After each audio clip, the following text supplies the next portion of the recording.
Go ahead. Good morning, folks. I'm Gabe Horowitz, and I head up the economic program at Third Way. Thanks for coming out this morning. This weekend, my 8-year-old told me that when he grows up, he wants to be a video game tester. So quick side note, if anybody is hiring for that, please find me after this event. That's not the only thing he wants to be. He's told me he wants to be a train engineer, a builder, and even a ninja. So I don't know what he's going to be when he grows up. But I do know this. The way jobs and work are evolving, he's going to need education beyond high school. As experts from Georgetown note, 2/3 of jobs being created this decade will require some form of post-secondary education. So if millions of Americans are going to have a shot at these jobs, we need to reinvent post-secondary education. We need more options for workers to get high-quality skills and credentials so they have the opportunity to earn a good life. Now, luckily for my son and millions of other 8-year-olds, 18-year-olds, 28-year-olds, and more, there are a lot of really smart people thinking about this issue. Thanks to support from the Lumina Foundation, we have assembled some incredibly insightful people to examine one way to address this issue: expanding and modernizing apprenticeships. And we're going to explore this issue this morning from a number of different perspectives. We're going to start by hearing some remarks from one of the most thoughtful legislators out there. Senator Chris Coons is the only Divinity School graduate in the Senate and brings a much-needed dose of morality to all the legislation he works on. He leads the Senate's Manufacturing Jobs for America initiative. He's the only senator I know who is about to be featured on the TV show This Old House. And he recently introduced the Apprenticeship Hubs Across America Act. It's bipartisan, bicameral. It would create a national network of apprenticeships that link employers, workers, and educators. Help me welcome Senator Chris Coons.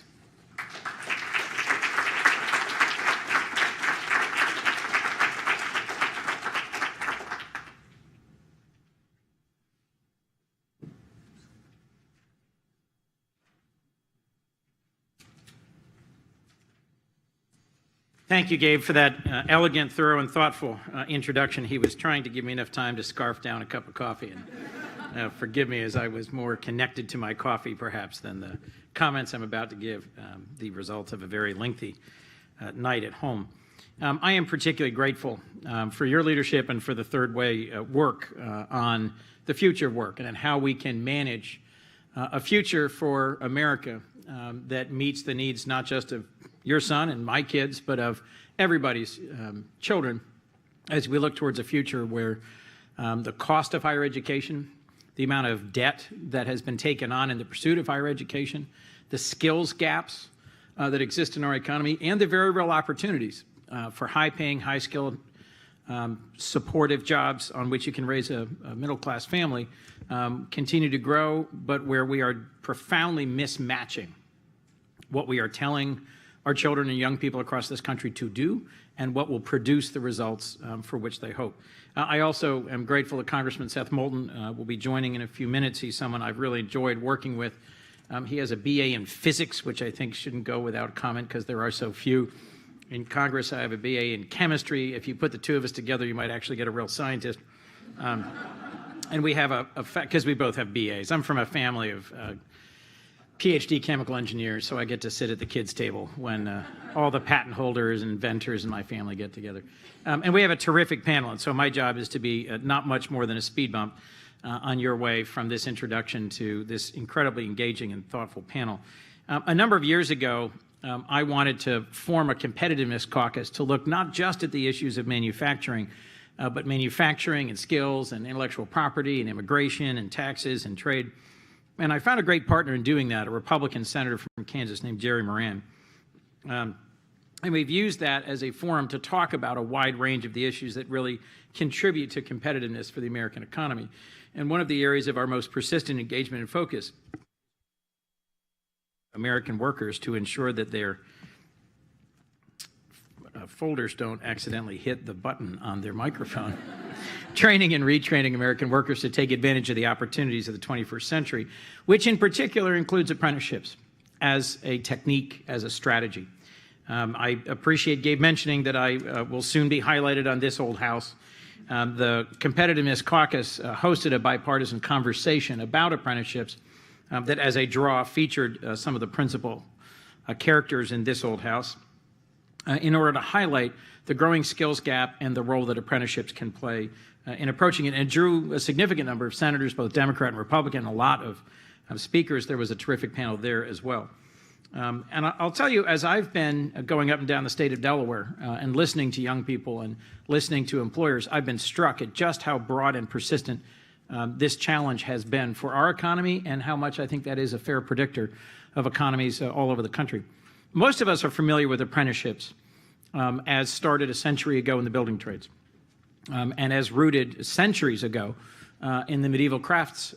It is the way historically that folks use tools for a living who work as carpenters or as plumbers or pipe fitters or boilermakers learned their craft and became certified in terms of skills and safety and ability, and then went on through journeyman and then getting their full participation, usually in a union, to a great high-skilled, high-wage, middle-class life.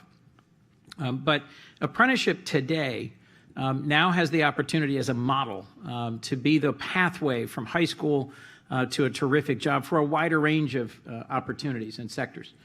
In IT, there's a very promising program in Delaware that is specific to fintech IT. In hospitality and in restaurant management, in healthcare, to make sure that there's the folks who've got all those sort of mid-level specialties, the radiation techs and the certified nurse assistants, in financial services, for compliance and customer service. And the data on apprenticeship programs speaks for itself. More than 90% of those who complete apprenticeships in all these different fields end up with an entry-level job that pays $60,000 or more, which is above the median salary or wage in the United States, but with little to no debt, with a clear career path, with a well-paying job, and recognized portable credentials that you can use for a lifetime. When most young people finishing high school are looking at tens, if not hundreds of thousands of dollars in debt in a four-year degree, I have started proselytizing about apprenticeship as the other four-year degree. And let me just briefly, in closing, mention that my friend and our former governor, Jack Markell, saw this model in partnership with Delaware Technical and Community College and with a lot of our employers, and launched a program called Delaware Pathways to connect young Delawareans with apprenticeship opportunities, with ongoing skill-building opportunities, and to support new registered apprenticeship programs that align with Delaware's real workforce needs of the 21st century. And that Pathways program ended up being the sort of core of my work with Third Way, and then with my authorship of the Apprenticeship Hubs Across America Act. I'm thrilled and grateful that Republican Senator Todd Young of Indiana is my lead co-sponsor, and I'm hopeful that supporting apprenticeship hubs that pull together career pathways that have not traditionally used apprenticeships, pull together those who can provide the training, those who can provide the employment opportunity, and those who are looking for these opportunities to access the market, is a great platform for us moving forward. So that's where you come in. Thank you for investing your time this morning in listening not just to me briefly, but to this really compelling panel that represents a broad range of thinkers and participants and actors in this area. And thank you to Third Way for convening this conversation that is not partisan, that is not about who can yell the loudest, but is about who can craft the best policies and move legislation that will actually address the real needs of working Americans for this century. Thank you.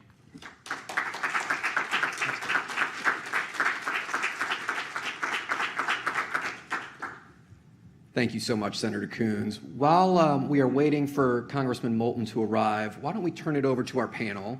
Jesse and team, why don't you guys come on up and take the stage? And then what we'll do is when Congressman Moulton arrives, we'll just take a slight break and hear from him.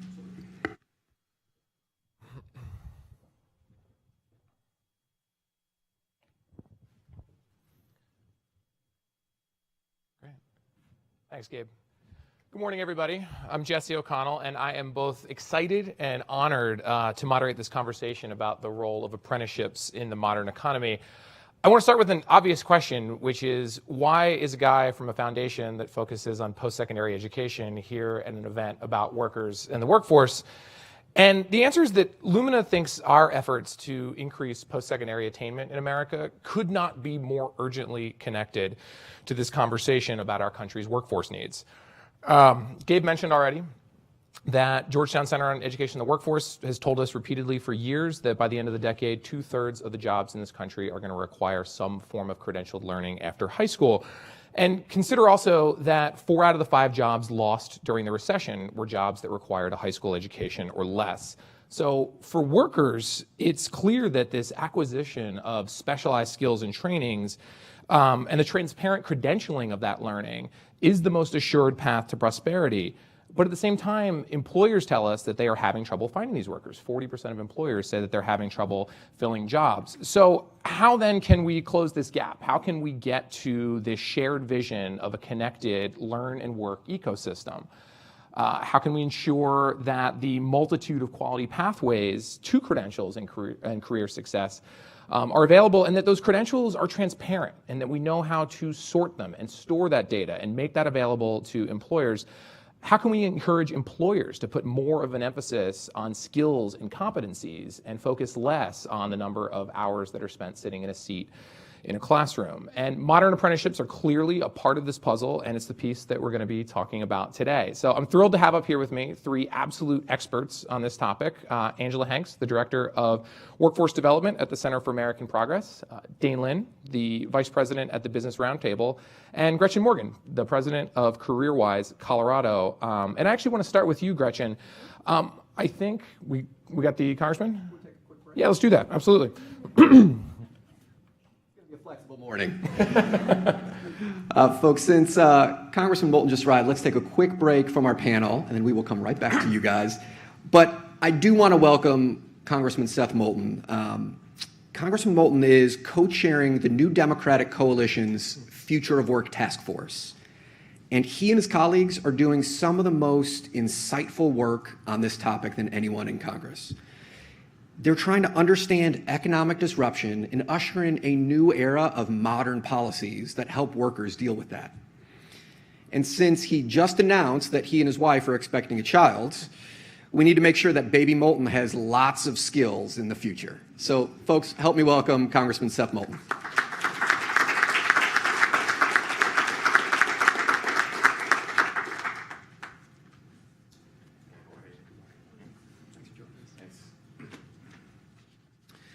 All right, thank you all for having me. I heard that Senator Coons was funny, and I don't know if I have enough jokes here, but I know that he commented on my background a little bit, and his background in chemistry, and how he's sort of a slacker chemist for his family.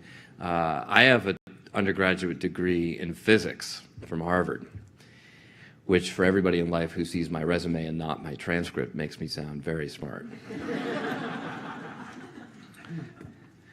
So let me dive in here. In 1970, 90% of 30-year-olds earned more than their parents did at the same age. But by 2014, only half did. As you now know, I am expecting a daughter in October. And I, like any parent in America, wants to believe that my daughter will have a better future than I did. I don't think she needs to be fabulously rich. I don't think that, she needs to be a United States Senator, but I just want to know that she has a better chance than I did in life, that things are headed in the right direction. And the problem is that all across America, people can't say that today. And they know it. They know it inside. And from a political perspective, I think a lot of the 2016 election results can be attributed to this economic displacement. That so many people feel like they're just not getting ahead.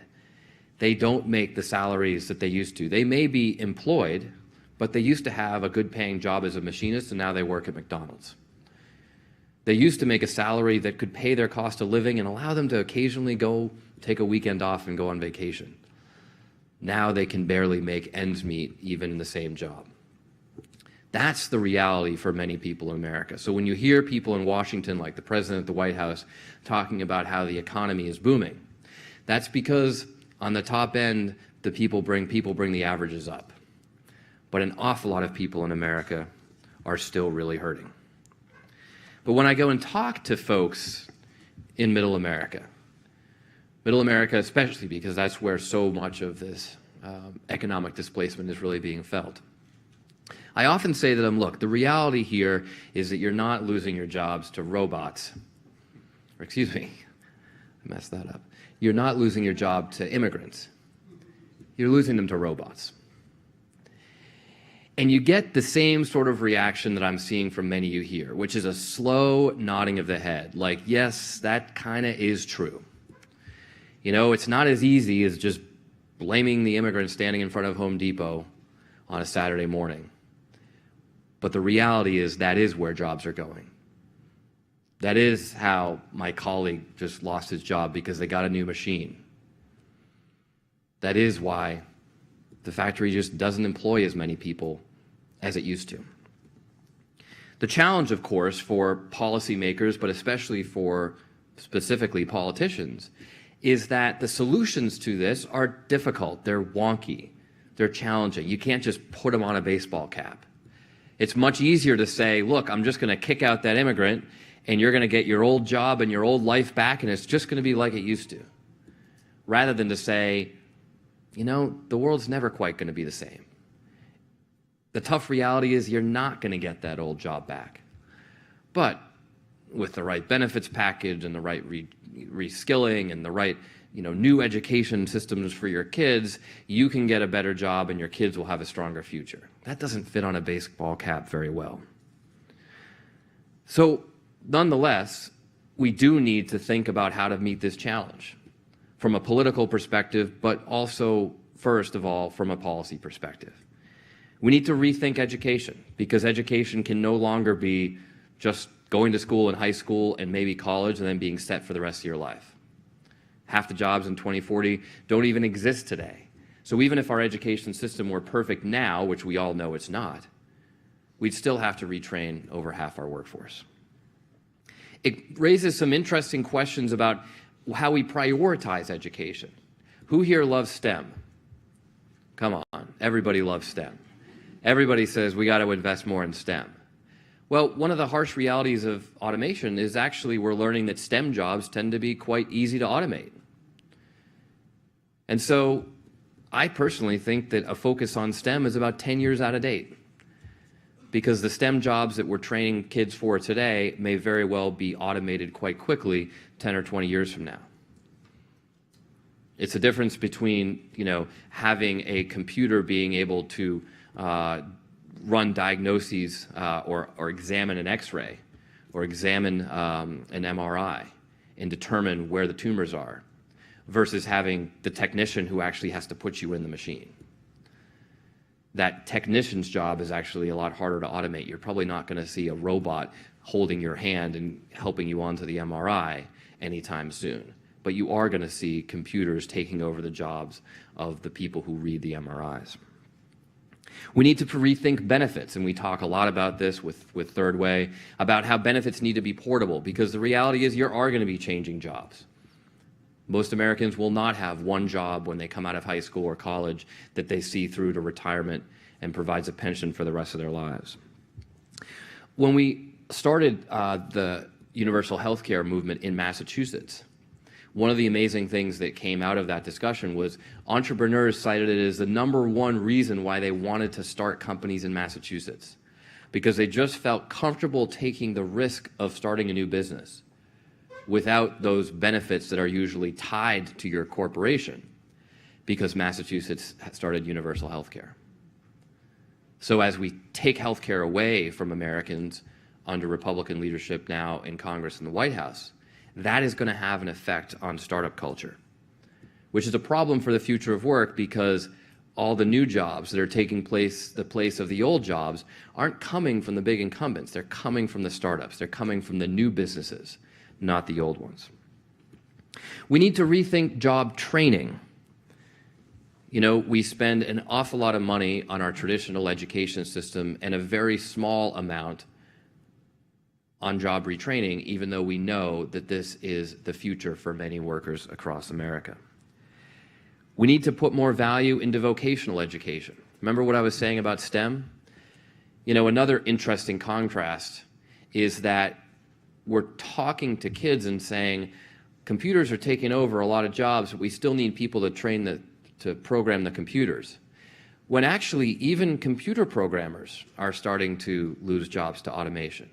It turns out that it's easier to train a computer to program another computer, or essentially program itself, than it is to train an electrician to come in and fix an electrical problem. So think about that. If these lights went out and we had to call in an electrician to go open up the electrical box and figure out what was going wrong, that's actually a job that's probably not going to go away anytime soon. Meanwhile, computers are starting to program themselves through artificial intelligence. The problem is we don't have enough vocational training in America. We literally have lines out the doors of vocational schools, but more fundamentally, we just don't respect and value vocational education and training and the jobs and skills you gain as much as we do higher education. Now, this is a criticism of my fellow Democrats and myself. We talk all the time about how everybody in America should have the opportunity to go to college, and you should go to college for free. And I love that idea. And I do think that anybody in America who wants to go to college should have the opportunity to do so. But I also think that if you want to learn to be that electrician, if you want to train to be a plumber, you should have the opportunity to do that as well. And most importantly, you should be valued for that job. You know, I was in the Marines before I went to Congress, and I never once chose a Marine for a mission based on the degree he had hanging on his wall. And I think we got to think about that as we value the different skills that will make up the future of our economy as well. And finally, under rethinking job training, we need to do more apprenticeships. We need to have more apprenticeships.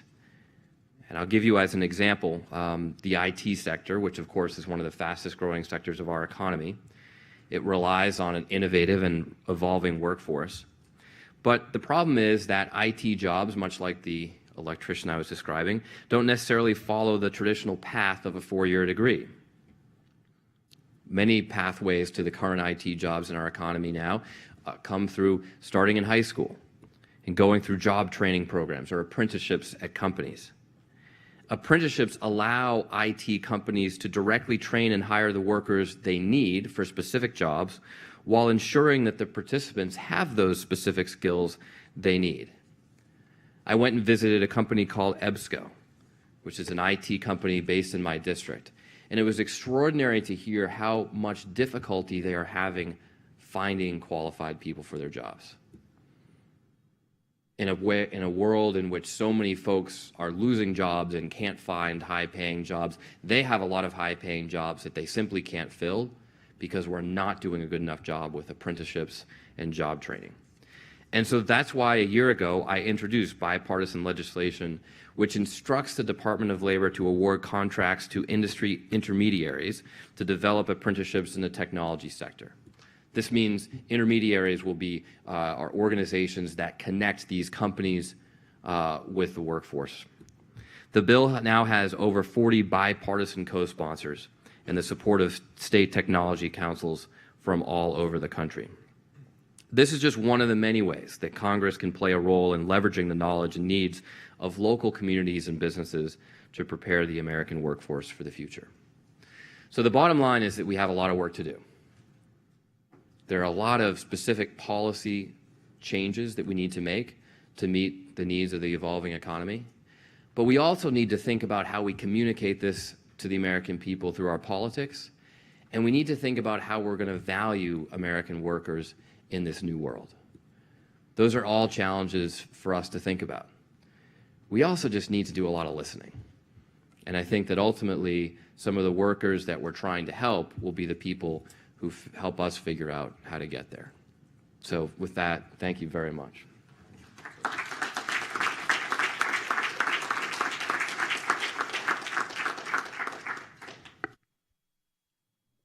Great. Thank you to Congressman Moulton and also to Senator Coons for such thoughtful remarks framing this conversation that we're going to have today, and for both of their leadership on this issue. And I'd be remiss if I didn't thank those that are watching online. I know we have a live stream going. I hope those of you that are at home are going to join the conversation online as we talk here for the next 30, 45 minutes, and then have some questions from the audience as well.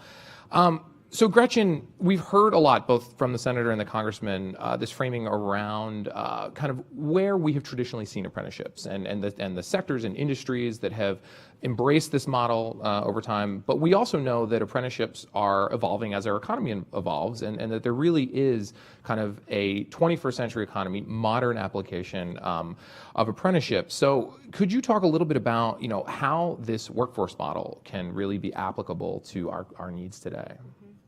So at CareerWise, we're working with youth apprentices. So these are students beginning in high school as apprentices, as juniors and seniors, and continuing for a year or two past high school.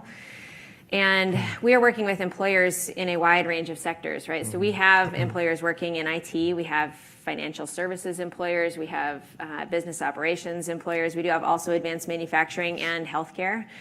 And so in this wide range of sectors, we have found employers who are interested in this because essentially attracting talent in all other ways has become too expensive, right? And so if it costs them $25,000 just to attract and find a new person to fill a role, let alone onboard them, have them learn about their company, right? Apprenticeship is a cheaper way for them to find a good person, spend some time investing in them, training them, and bringing them on board, and having them be someone who is much more likely to stay with them because they've invested in their development. And so we're finding, especially with those like finance roles or business operations roles, we have construction companies taking kids in accounting. We have accounting companies taking kids in accounting, like literally across every sector. We have students working as apprentices. That's great. So I want to stick with this theme of kind of assessing the current state of our apprenticeship system for a moment. And Angela, if you were to grade our current apprenticeship system, what grade would you give it right now, and why? I think there's a fair grade would be maybe like a B-, C+. I think that's like, there's room for improvement. It's not like totally a lost cause, but there's, you got to do some work, and there's some tutoring that needs to happen. So, I think one of the good things about our system is we have this structure in place that's existed for a long time, and we have a history of running these programs. As the senator mentioned, certainly there's a long history in the trades, and so there is this kind of concept generally of what an apprenticeship program is, and we sort of have the rules of the road figured out to some extent. However, when you look at our broader labor force, less than 0.5% of people in America are in apprenticeship programs. That is nothing. So, I think that we have kind of the makings of a good system, but, we're really lacking in investment. We're lacking in kind of moving toward a new set of industries, and certainly there's progress on that, and I'm sure we'll talk about it, but, we've got some work to do. Yeah, and Angela, I want to stick with that point for a second about the relatively small number of people that are actually in these programs. I think that obviously points to the fact that we know workers have challenges finding these programs. We know in turn employers themselves have challenges finding workers that want to do these. So Dane, I was hoping you could comment a little bit on what are some of those barriers and challenges on both sides of the relationship. Yeah. So thanks for having me here. The Business Roundtable, excuse me, is an organization of CEOs that make up some of America's largest companies. Northrop Grumman, ExxonMobil, JP Morgan Chase, and others, but across a number of sectors. And before I answer your question, I always feel younger when I leave these meetings because of so many young people in the audience. So thank you for taking about 8 years off my life this morning.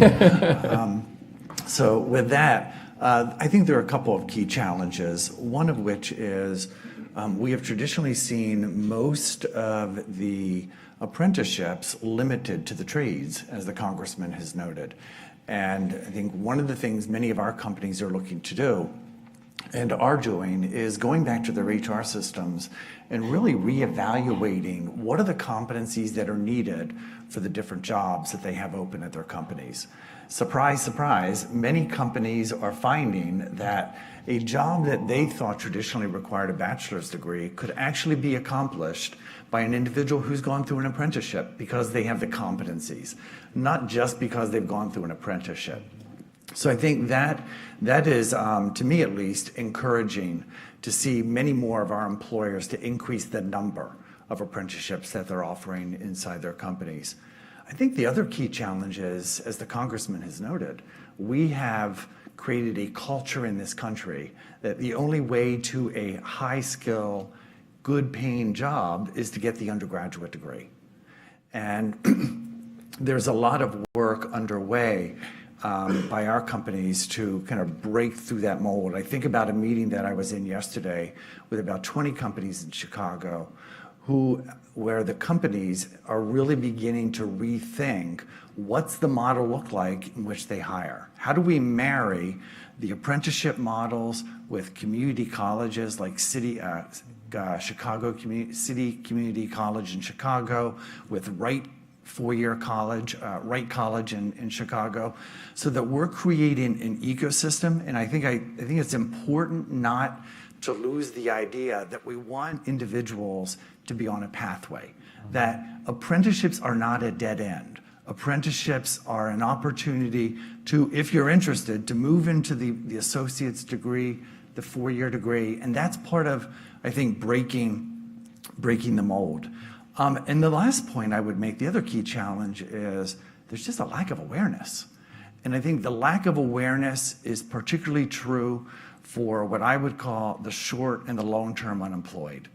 Adults who can't afford to go back to a four-year college, they can't take out the loans, they don't have the savings account to pay for a four-year college if that's the path that they so choose, but they don't really know that there are a lot of choices for them to get back into the workforce quickly, debt-free, if they were to go through the apprenticeship route. And you think about just the staggering number of 6.7 million jobs that are currently open today, we don't have enough people to fill those jobs. Not all those jobs require a bachelor's degree. And so that's part of breaking the notion that you have to get the BA and BS degree. Yeah, that's, Dane, I think those cost concerns are a real present part of this, and we certainly heard Senator Coons mention that. And I think it's reflective of, there used to be an understanding that if you worked a minimum wage job and you got a Pell Grant, you could really cover the cost of college with that. And we know that Pell Grant's purchasing power has eroded over time, and I think it's important to consider how models like this might be able to step in. And Gretchen, did you want to offer a comment on Dane's remarks? Well, I think really, we built our apprenticeship system and our education system in a really different economy. We built them to fit kind of a labor management economy. And that was built on purpose not to be very permeable between, you know what I mean? It was sort of like you choose at a certain point. You're going to be a tradesman, you're going to do an apprenticeship, and that is setting you on one path. Or you're choosing advanced higher education, and that's setting you on one path. And we sort of built these things to be two tracks, never to meet.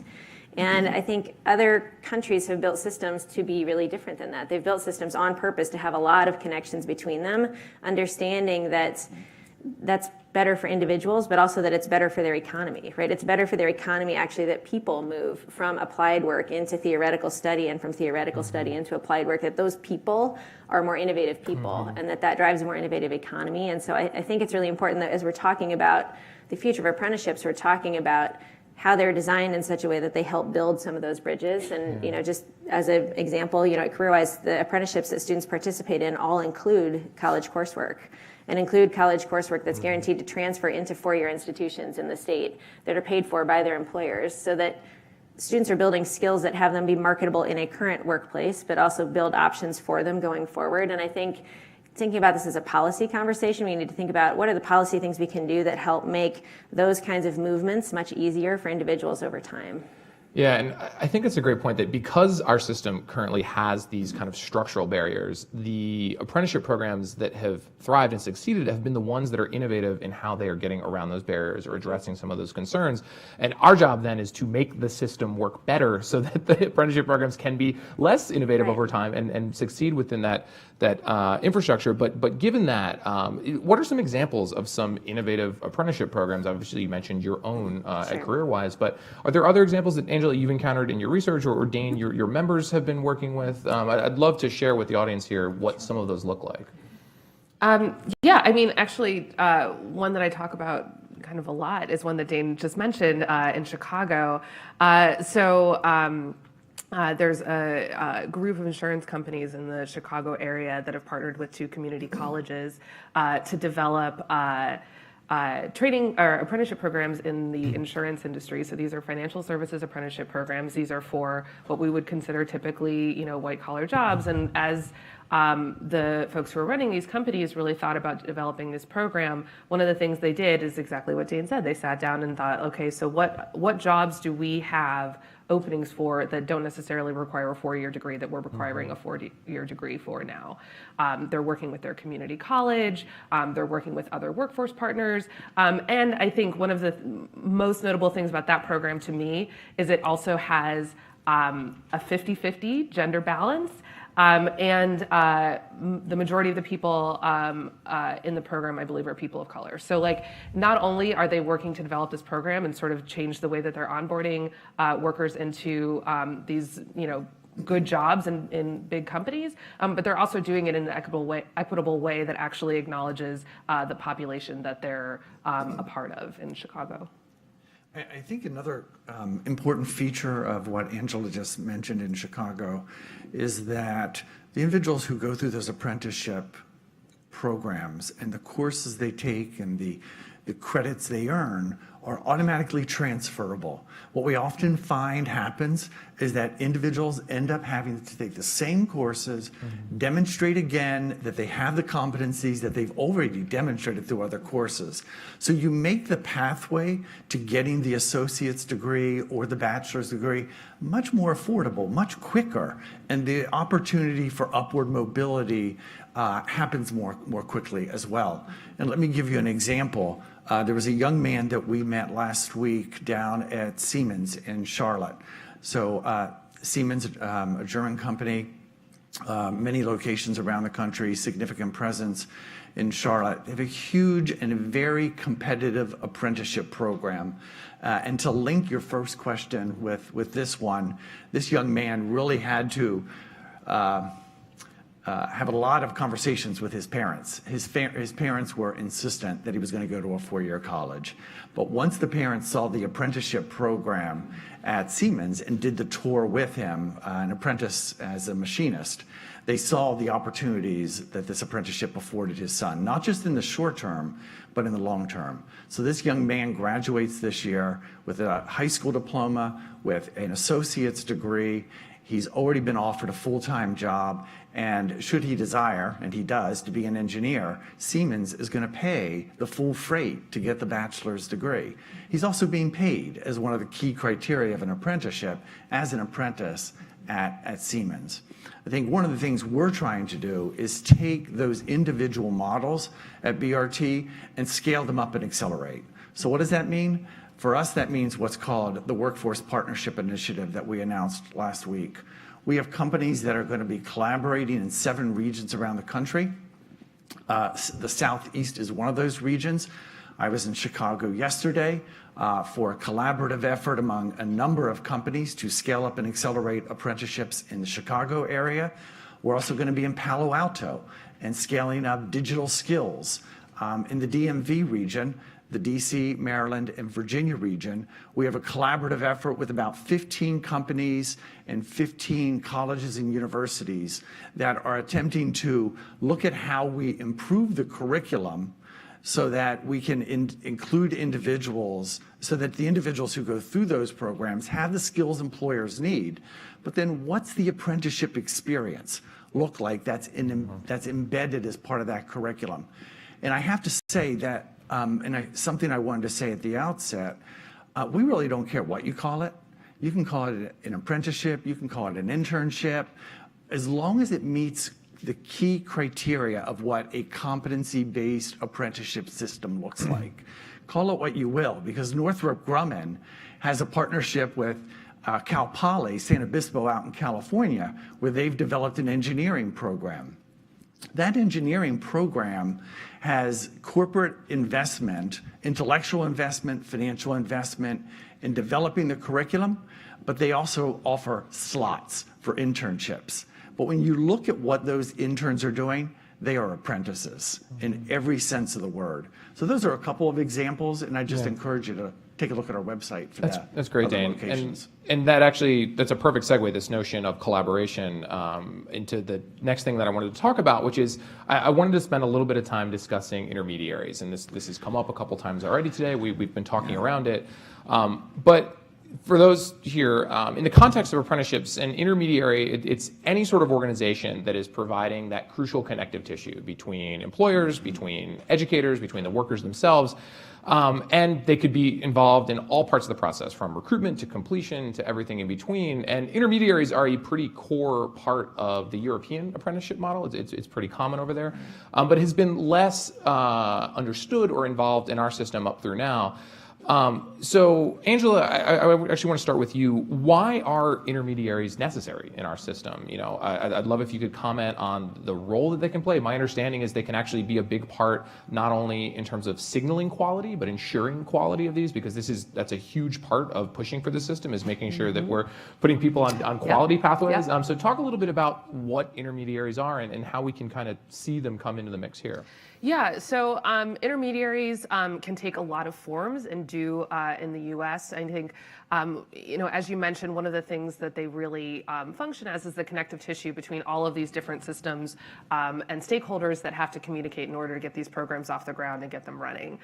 So an intermediary can be a nonprofit or community-based organization, a union, a community college. It can sort of take a different form, the workforce system, depending on where you are. And so there are a lot of ways to design this based on what your relative capacity is at the state or local level. But ultimately, you know, they are responsible for helping employers you know, develop curriculum, find and recruit workers, help with, you know, access to supportive services, things that your employer might not do, but if you're having trouble getting to work or accessing childcare, an intermediary might be able to help with that.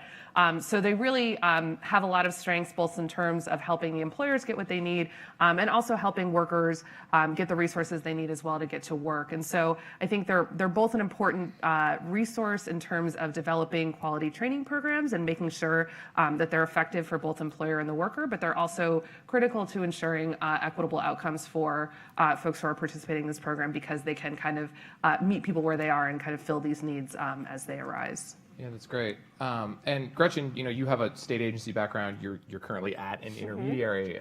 Could you offer a little bit of insight into the relationship building side? Like, how do these intermediaries go about forming these durable relationships and actually kind of growing within their states or local communities these opportunities that we're talking about? I think essentially intermediaries pop up where there's a need for them too, right? If somebody tries to introduce themselves as an intermediary where there isn't need, they don't last very long, right? So they step into a place where there is a genuine functional need. And we have a good history of strong intermediary partnership that we were able to build on in Colorado.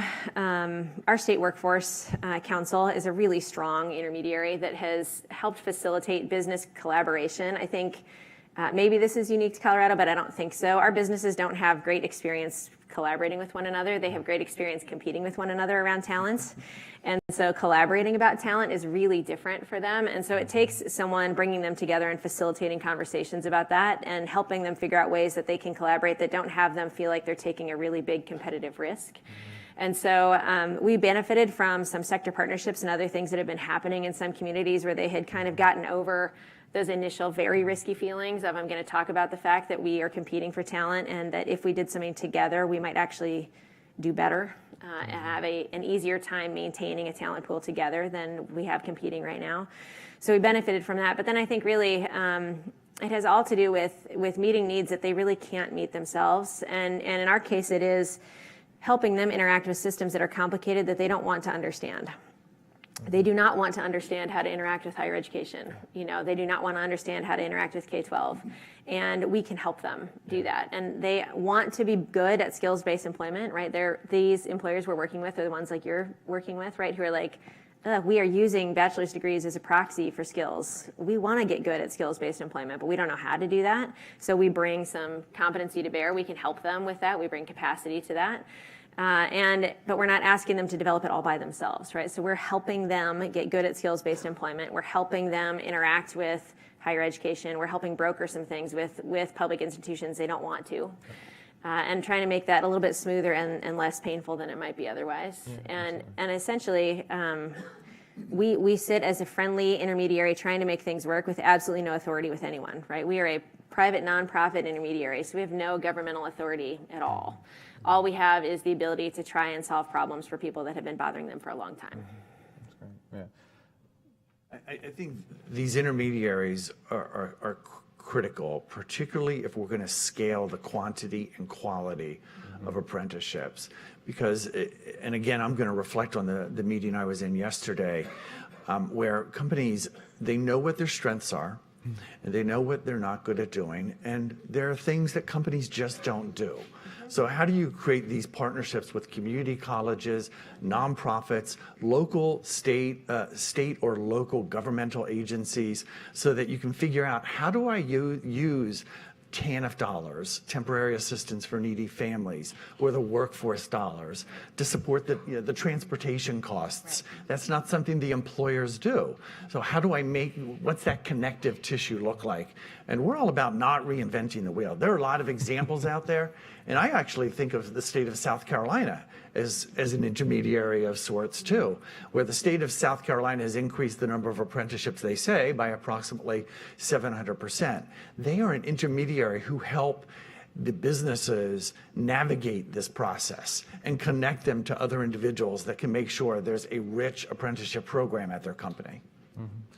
And Dane, your observation about kind of the state and local component of this, I think, is pretty important, because it's both a strength and a benefit in a way that we've seen this stuff flourish and thrive in a bunch of different settings in a bunch of different places. Yeah. But also, I know from an employer perspective, it can be challenging to have to learn 50 different sets of rules and opportunities and resources.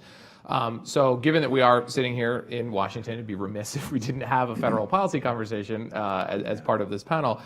So could you talk a little bit about what are the federal opportunities here? Is there a role that the federal government can play, not only in scaling intermediaries, but bringing kind of some consistency to these things that we're seeing emerge? I think there are a couple of key roles. Today just happens to be the markup of the Senate's reauthorization of Perkins. And those career technical centers, which are funded through Perkins, are where a lot of these apprenticeship programs at present take place. This reauthorization is long overdue.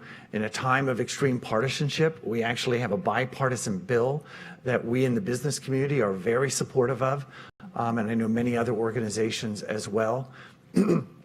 We think the flexibility in Perkins is an opportunity to give more attention to these earn and learn opportunities that we're talking about, apprenticeships, but it's not the end of the road. The future being 2019, that's how we think about the future in DC, 1 year out, is the reauthorization of the Higher Education Act. And HEA is a key opportunity for us to think about what high quality apprenticeships and the role they play in HEA might look like. I think for us, the other opportunity, there are two opportunities. So some of you may remember several months ago, or maybe it was almost a year ago, the president released an executive order on the task force on apprenticeship expansion. That task force's recommendations are out. In complete transparency, the Business Roundtable and two of our members, Dow Chemical and Northrop Grumman Corporation, served on that task force. We think there are some solid recommendations in that report, two of which I'll highlight. One is we need to clean up the registered apprenticeship program. There's a way to make this less burdensome, particularly for employers who are operating across many different state lines. Some of our employers have experienced approvals in one state and not being granted approval in other states. And we provided some very clear recommendations to the Department of Labor, who is working to do just that. The second is a parallel system that would be more employer-driven. They call it IRAP, the Industry Recognized Apprenticeship Program. So we're looking forward to having significant input into what a parallel system might look like that does not go through the registered apprenticeship program, but abides by a set of standards so that we're not just increasing numbers, but we're increasing the number of high-quality apprenticeships that ultimately, from an employer perspective, lead to employment. That is the measure of success. Will individuals who go through these programs get full-time jobs? And so we're excited by those two opportunities. The last one I'll mention is the Jobs for Success Act that Chairman Brady has sponsored over in the House, Chairman of House Ways and Means. We think there are a lot of good ideas in that proposal, in that bill. TANF support, childcare, transportation, but many other components that offer an opportunity to focus on the supports and the importance of work, and most importantly, just to reiterate an earlier point, work outcomes, getting people jobs. Great. So Angela, Dane offered a reflection on some opportunities. If there's anything you'd like to add to that, I'd love to hear, but I'm also hoping you can comment on, at a higher level, what are some stumbling blocks or some pitfalls that federal policymakers should be considering as they approach this space? Yeah, I mean, I think I will, I totally agree with Dane. There are a lot of opportunities in some big reauthorization bills like Perkins and HEA. There's also been not insignificant amount of money that's gone out the door thanks to Congress and the last administration to help expand these programs and bring them into new industries, help set up state programs, which is fantastic. I would say the biggest pitfall, in my opinion, is I think that we have to be very careful about quality as we grow these programs. So, I think there remains to be seen, and I am holding out, some objectivity, but I do have a little bit of a concern about creating a parallel system that might not have the same standards as registered apprenticeship programs. So one of the things that we all get to talk about when we talk about apprenticeship programs is, they lead to a job and the average wages are $60,000, which is fantastic. That is, higher than the median wage for household wage in this country. That's great. But, part of that is because we have a really strong quality assurance system that really ensures that these programs have appropriate labor standards, that people are getting paid a fair wage. I think that we have to be very careful as we think about how to grow these programs, that we don't compromise those principles that make apprenticeship something that we all get to brag about. So I think that quality is really the biggest piece. And then I think another piece that the congressman mentioned that I think is a really good point is, I think we also have to focus on really thinking expansively about the types of industries these programs are going into. So, I thought that was a great point. We've gotten used to over the past couple of years talking about how everyone should be a coder, and then coders are jobs that could be easily automated, as it turns out. But there are a lot of jobs that can't easily be automated. For those people who have children sitting in the audience, I don't think you would want a robot taking care of your son or daughter. That's an occupation, that's an apprenticeable occupation, and there are lots of good models emerging. District 1199C in Philadelphia is a great example of programs that really do kind of have opportunities for these jobs that frankly are too low wage right now, undervalued, but really with a strong training program and decent wages could be really good jobs. That's great. Dane, please. I just want to build on something that Angela said. And in response to your question, if we're going to have more money devoted to apprenticeships, I would recommend that we have targeted funding. And the targeted funding should go to those jobs where there's the greatest need. So let me give you an example. In the DC, Maryland, Virginia area, we have employers in totality who have about 40,000 jobs open today in cybersecurity. So how do we potentially target new dollars toward toward increasing the number, and again, let's throw the word quality in there, high quality apprenticeships, where we bring a number of employers together within and across sector to develop a model that can be scaled up quickly. Let's devote those resources toward the jobs that we currently have available today. That's going to get individuals back in the job market. And again, they aren't dead-end jobs. They're jobs that offer opportunities for upward mobility. That's right. So we're going to go to Q&A in about 5 minutes. There'll be a mic going around, so just signal if you have questions and start thinking about them. But before we get there, I just want to close with kind of just a little bit of kind of a giving advice section. So I assume some of you in the audience, you might be Hill staffers with constituents. You may be from a membership association where you actually have members out in the field. So how we talk about this stuff is actually pretty important. How we message it, how we explain it. So Gretchen, given that this is the world you live in, you're working with 16 to 20-year-olds every day talking about why this stuff's important. What do you say to a student or a worker that's thinking about an apprenticeship? Like, what are the things that you're encouraging them to look at and vet and consider? We talk to them a lot about making choices now that ensure that they have more choices later, right? And so I think, I don't know if you've recently been hanging around a kid toward the end of high school, but it feels like they're going to make the single greatest decision of their life at the end of high school. Like, I will make a decision now. It will determine every single thing that happens later. Yeah. And it isn't true exactly, but it is a choice that you should make carefully. And so we try to talk to them about make a choice now that leaves a lot of doors open. And that means make a choice that doesn't have you end up in, for example, huge amounts of debt without knowing that you're going to get value from that choice. That doesn't mean four-year degrees aren't awesome. I have one myself. I really enjoyed it. I have a master's degree too. Also very much enjoyed that. I have made good use of those degrees actually. But make sure you know what you're going for if you're going to do that. And if you're going to take on a lot of debt, make sure you know that it's going to be something that's going to get you somewhere, right? Have you spent enough time at work someplace to know enough about where you want to go? Have you built a network around you so that you're going to be supported in where you go next? And might you want some work experience to help you build that network too? How can you have enough earning potential yourself that you can also have choices at the end of this? And so when we talk about apprenticeship, we talk about your access to a network of people, your access to work and earning now, your access to training and college now, your access to skills now, so that at the end of apprenticeship, you have a whole other set of choices you can make, and that you should be thinking about your career that same way, right? That your career should be a series of choices, planning for being able to access another series of choices. That's great, Gretchen. And so that's how we want to talk to our students and workers. But Dane, if I'm a small or mid-sized employer and I'm thinking of starting an apprenticeship program, what advice would you have for me? Don't think you're the first to enter this space. I mean, there are a lot of companies who have a track record of success.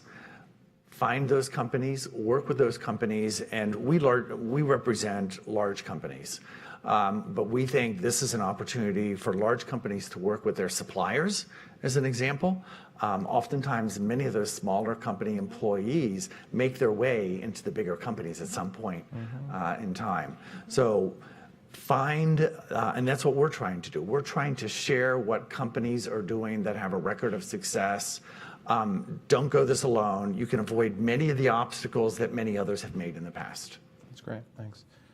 Okay, so I think we have some time for questions. If you would like to ask the panel something, please get your hand up. We got a question right down here. There's a mic coming around. Let us know who you are, where you're from, and let's do questions, not comments. Hi, my name is Bill DeBon from the National College Access Network. Thank you for a really engaging panel. One question I have is about kind of academic preparation K-12 that would prepare students to enter into apprenticeships here. And so I wonder if you could comment on kind of the baseline level of academic qualifications that students need to enter into apprenticeship pathways, and also any thoughts you have on current levels of career exploration, kind of aptitude surveys for students, before they even would be eligible to get into this kind of pathway. Thank you. That's great, Bill. Thanks. That's a great question. I can speak to that quickly. So for us with youth apprentices, the only requirement for us currently is that you could do this and still graduate, which means you haven't failed so many classes that you just flat out don't have time to do this. And it's a hiring marketplace, so you go in and you're applying for jobs and employers are looking to hire you, and I'm sure this is not surprising surprising to anyone here, but some of the strongest apprentices are not the strongest students, right? The workplace is a different place, and success requires different things there. And sometimes kids who totally hate school actually are fantastic in the workplace. In terms of career exploration, resounding feedback from everybody, kids, businesses, everyone, is we do not do enough of that, and that we don't do it in the right ways. We've learned a lot from the Swiss system about this. Their career exploration begins in earnest in 5th grade. It is a public system unto itself that interacts with their school system, but career counseling is like a public system unto itself. And career exploration doesn't begin with your academic interests, it begins with work environment. Right, so it begins with like looking at photographs of people at work and like, would you like to be at this kind of work environment or this kind of work environment?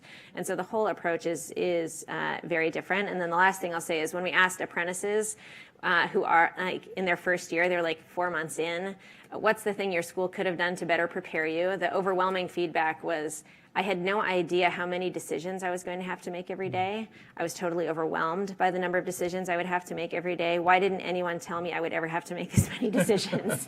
And so we've talked with schools about, you need to loosen the reins a little bit, and kids need to have a lot more ownership and decision making and practice with decision making and normal consequence for decision making at school. Sorry.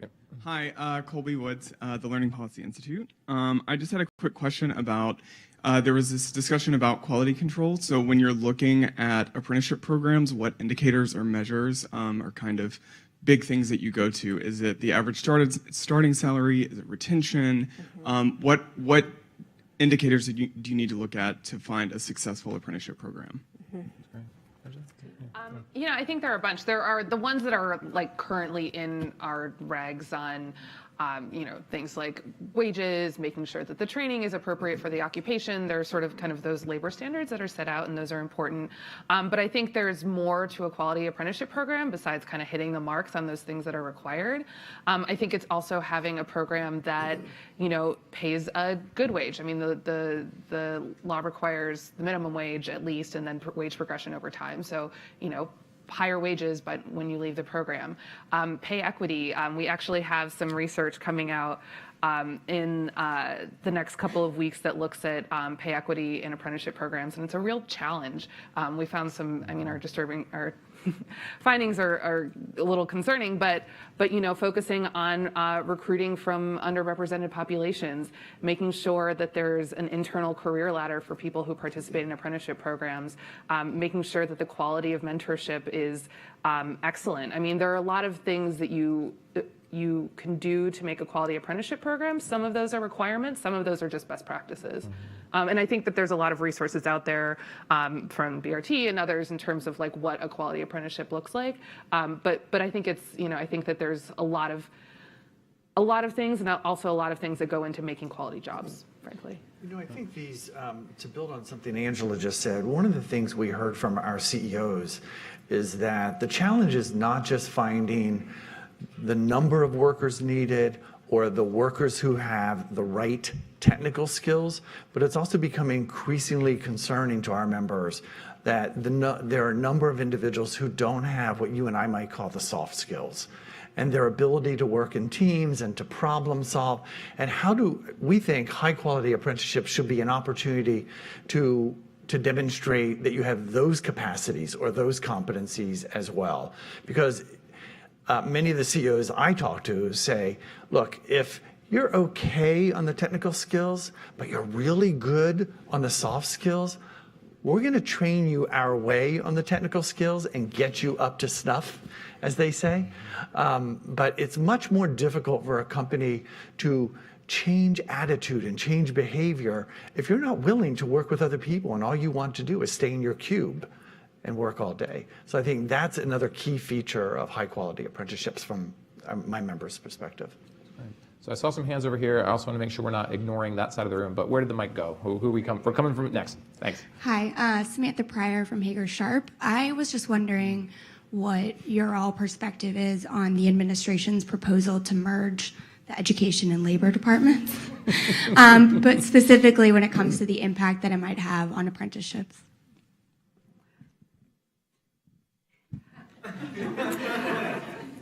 I think it is a proposal. that exists.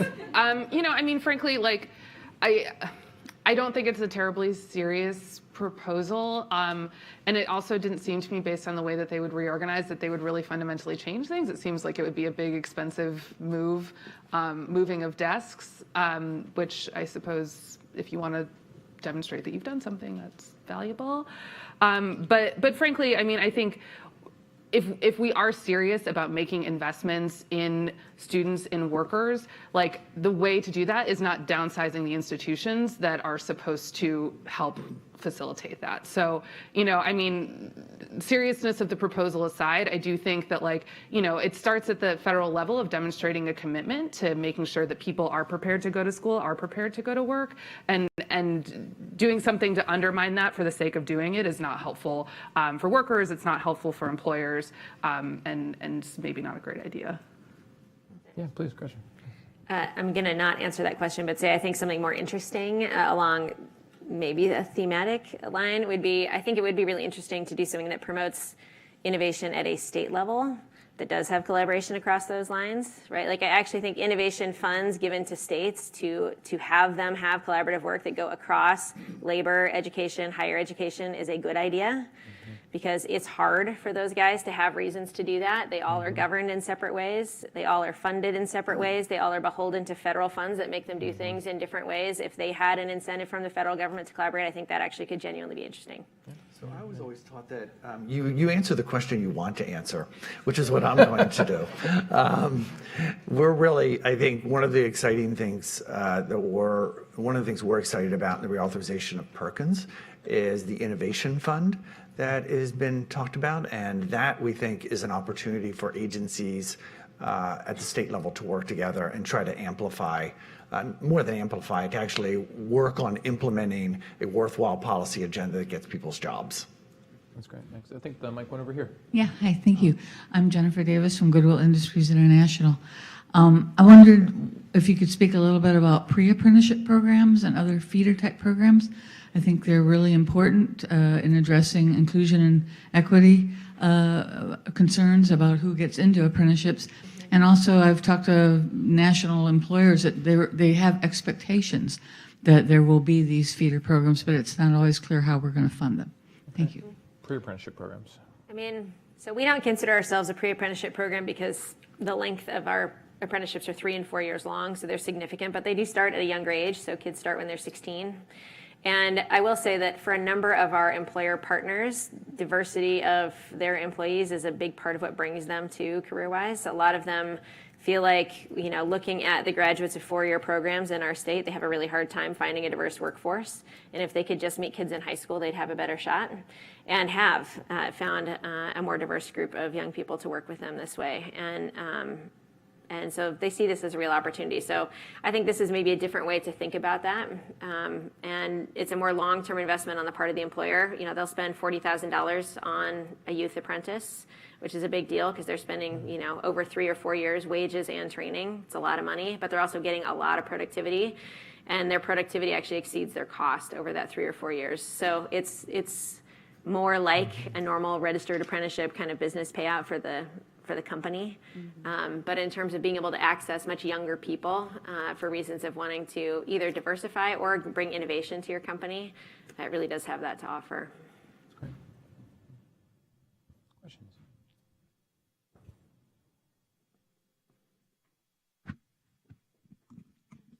Hi, I'm Susan Sclafani, former Assistant Secretary for Vocational and Adult Education, and I love this program and the opportunities that it will provide.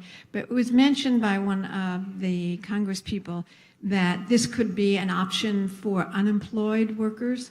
They're a much harder group to work with, but are there opportunities to try and retrain people, many of whom have had an 8th grade education, into some of these jobs, because that's an enormous need in our country? I'm so glad you asked that question, Susan, because it gives me, an opportunity to reiterate the importance of us focusing this discussion on a much broader group of people, that we're not just talking about the high school students or the recently graduated individuals from high school, there are a large number of individuals who have been out of the workforce for a very long time. And the mismatch of skills is a serious problem. And as much as we talk about the lack of fundamental skills in reading and writing and math for our high school students, the problem is more severe for the population of adults who can't find their way into a job that pays more than minimum wage. I think we have the opportunity, though, is there are so many jobs available that you can't tap all the people you need from the recently high school or college graduate population. So I think there's a lot of work that needs to be done. We have some examples of companies that are tapping into that population. And I would also include the veteran population in that mix. So for example, one of our member companies in Milwaukee, Rockwell Automation has, and this is actually a program that's part of our workforce partnership initiative that we're going to scale up.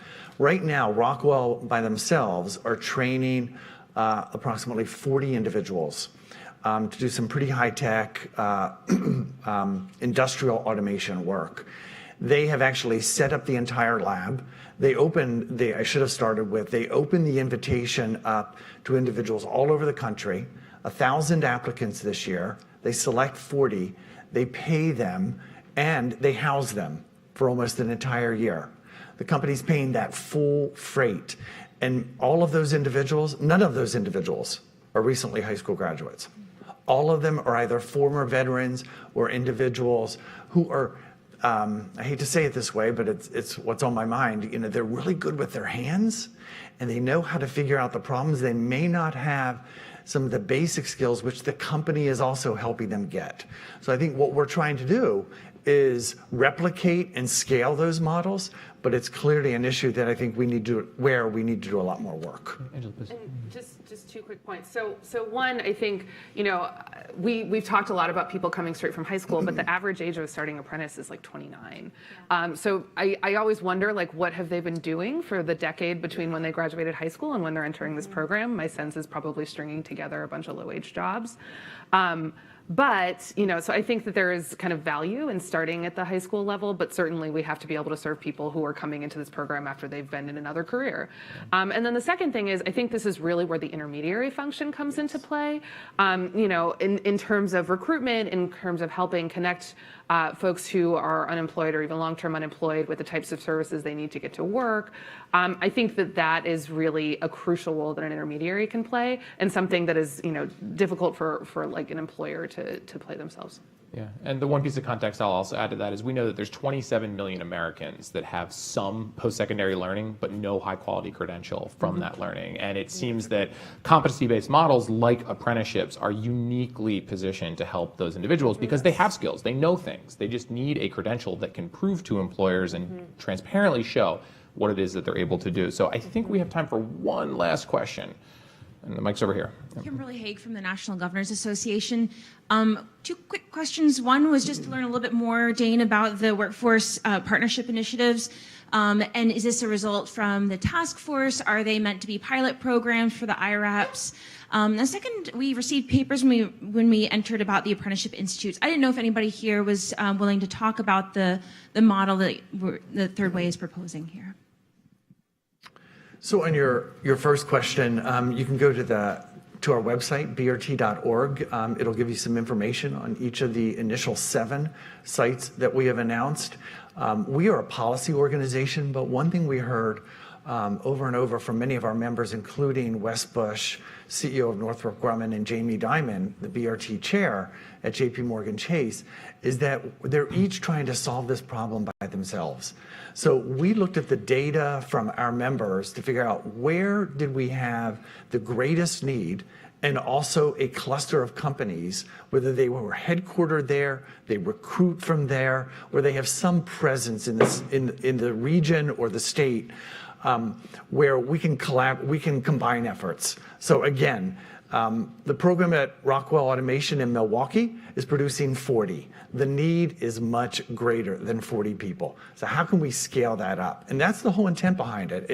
It's trying to be on the solution side of the equation and not just simply say, we have a problem. You're not giving us the people we need, and the people you're giving us don't have the skills that we need. So our goal is to learn from, actually our first goal is to produce a pipeline of workers that can take advantage of the jobs that our companies have.